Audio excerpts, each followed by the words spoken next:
The HSL color model or hue, saturation and lightness is another way to represent colors. The CSS HSL function accepts three values: a value from 0 to 360 for hue, a percentage from 0 to 100 for saturation, and a percentage from 0 to 100 for lightness. If you imagine a colour wheel, the hue red is at 0 degrees, green is at 120 degrees, and blue is 240 degrees. Saturation and intensity of a colour from 0 or grey to 100% for pure colour. Lightness is how bright a colour appears from the 0 or complete black to 100% complete with white, with 50% being neutral.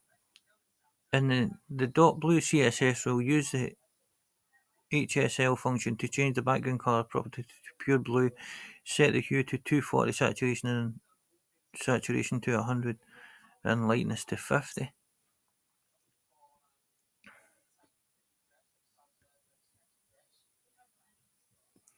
Red, green and blue.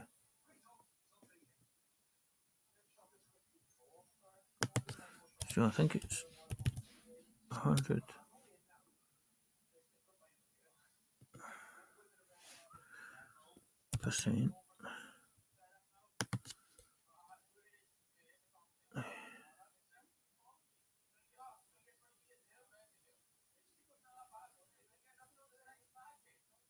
Oh, a minute. No, the hue's 240.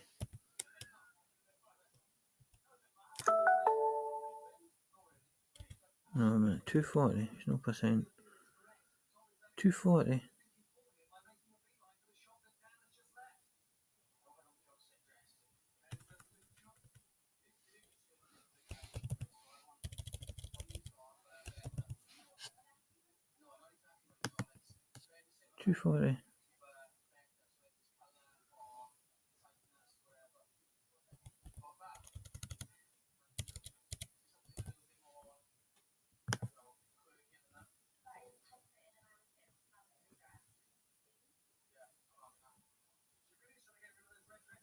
Oh, so that's the way I was doing it the first time.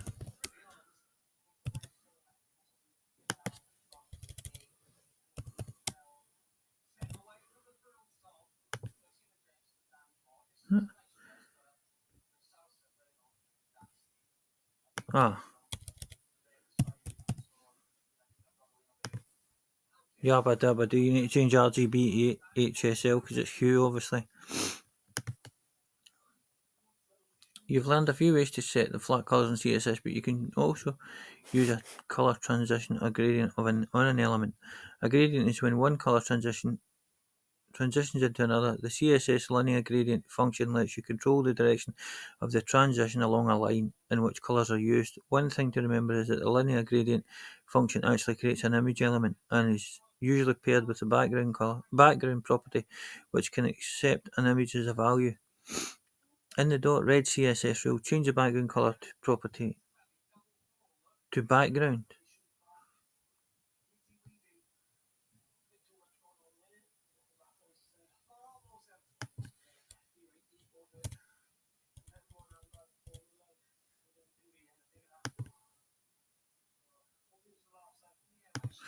I was thinking that was wrong there, but obviously it's right. The linear gradient function is very flexible. Here is the basic syntax for you use in this tutorial. Linear gradient direction, color 1, color 2.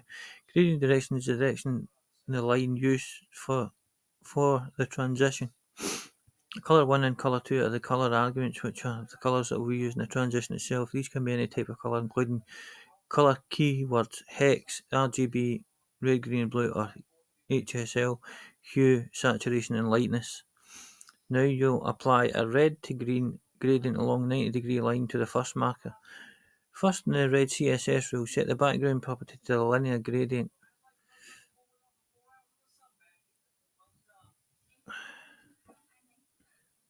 So,